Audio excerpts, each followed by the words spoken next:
Assalamualaikum warahmatullahi wabarakatuh.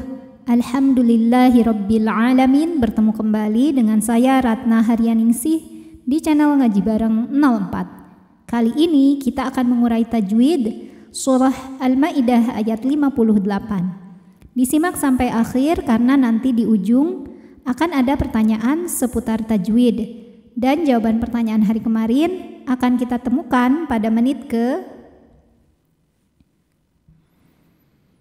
A'udzu billahi minasy syaithanir rajim. Bismillahirrahmanirrahim. Wa idza di sini hukum tajwidnya adalah mad tabi'i zahiri. Sebab ada alif yang didahului harokat fathah, maka huruf dzal kita panjangkan 2 harokat. Wa idzana, ini juga sama, hukumnya adalah mad tabi'i zahiri. Karena ada alif didahului harokat fathah, maka ini panjangnya sama seperti dzal, 2 harokat. Jadi jangan ada yang kelebihan. Diayun aja kalau misalkan ingin sama. Wa idza nadai. Ada hukum harfulin atau huruf lin. Sebab ada ya sukun didahului harokat fathah, maka dibacanya dilembutkan atau dilunakkan saja. Jadi jangan dipanjangkan. Nadaitum. Berikutnya di sini ada hukum idhar syafawi. Sebab ada mim sukun yang menghadapi huruf selain mim dan ba, di mana di sini hurufnya adalah huruf hamzah. Maka mim sukun dibunyikan dengan jelas. Artinya mim sukun kan bunyinya m, maka kalau menghadapi hamzah tetap saja m dan tidak perlu ditahan. Nadaitum ila sholati. Ila, jika berhenti di la, maka ini dibaca panjang 2 harokat karena hukumnya adalah mad tabi'i. Sebabnya ada alif yang didahului harokat fathah.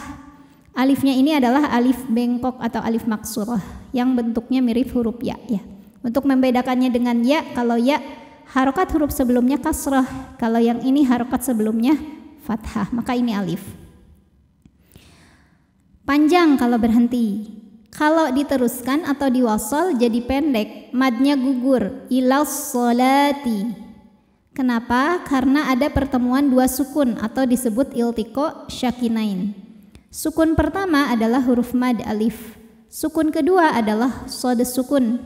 Karena pada shad tasydid ada shad sukun dan shad fathah. Sukun bertemu sukun tidak bisa dibaca sehingga sukun pertama dilepaskan. Ilas. Kemudian ada hukum alif lam yang dinamakan dengan alif lam syamsiyah. Sebab alif lam menghadapi huruf syamsiyah yaitu huruf shad. Maka alif lam tidak perlu kita baca atau biasa disebut dengan idgham syamsi. Ilas shalah. La hukumnya adalah mad tabi'i muqaddar karena huruf lam berbaris fathah panjang, maka lam dipanjangkan 2 harokat. Ilas sholati. Ini wawunya ini tidak perlu dibaca ya, jadi lamnya 2 harokat. Jadi bukan sholawa tapi sholati. Ilas sholati takhadhu. Hukumnya adalah mad tabi'i zahiri. Sebab ada waw sukun didahului harokat dhammah, maka huruf dzal dipanjangkan 2 harokat. Kalau kita mulai baca dari hamzah wasal, maka ini harus diharokati ya. Tadi kalau di tengah tidak dianggap ada, alifnya ini dilewat aja. Ilas sholatit takhadhu. Tapi kalau kita mulai bacanya dari hamzah wasal ini hamzah wasal ya, maka harus dibaca. Harokatnya ini jadi kasrah ittakhadhu.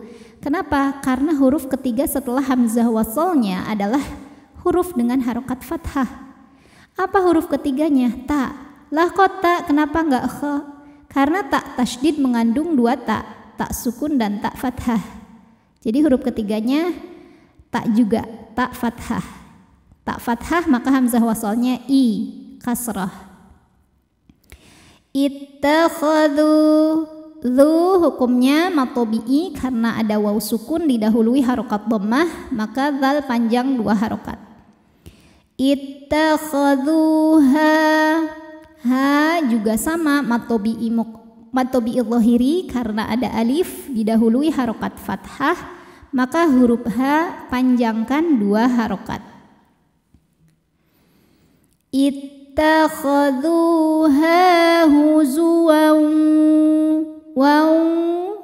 Kemudian ada hukum idgham bi gunnah karena ada tanwin fathah menghadapi huruf waw berharokat ya. Maka tanwinnya ini dileburkan ke waw, huzuwaw, sambil kita tahan bunyinya, dengung ya, masuk dan dengung. Huzuwaw wa la'iba. Ba apabila berhenti hukumnya mad iwad, sebab ada baris tanwin fathah yang diwaqafkan atau diberhentikan. Maka cara bacanya adalah baris duanya ini jadi satu, jadi fathah dan dipanjangkan dua harokat. Wala'iba, di atasnya ada tanda waqaf al-waqfu aula yang artinya berhenti lebih utama. Dha hukumnya adalah matobi'i muqaddar karena dzal berbaris fathah panjang, maka dzal kita panjangkan dua harokat saja. Dzalika bi annahum, nunnya dihukumi dengan gunnah musyaddadah karena nun bertasydid, maka cara bacanya adalah didengungkan, bunyi n tahan sampai ada suara masuk hidung kurang lebih dua harokat.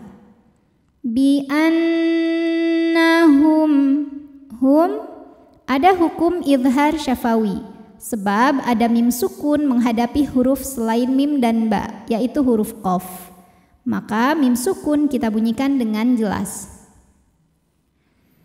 Bi annahum qaw ada harfulin sebab ada waw sukun didahului harokat fathah, maka dibacanya cukup kita lembutkan saja. Qaumul, lalu ada hukum idgham bila gunnah karena ada tanwin dhammah menghadapi huruf lam, maka tanwinnya ini dileburkan ke lam, qaumul, tapi tidak perlu ditahan, jadi masuk tanpa dengung. Qaumul la hukumnya matobi'i dhahiri karena ada alif didahului harokat fathah, maka huruf lam panjang dua harokat.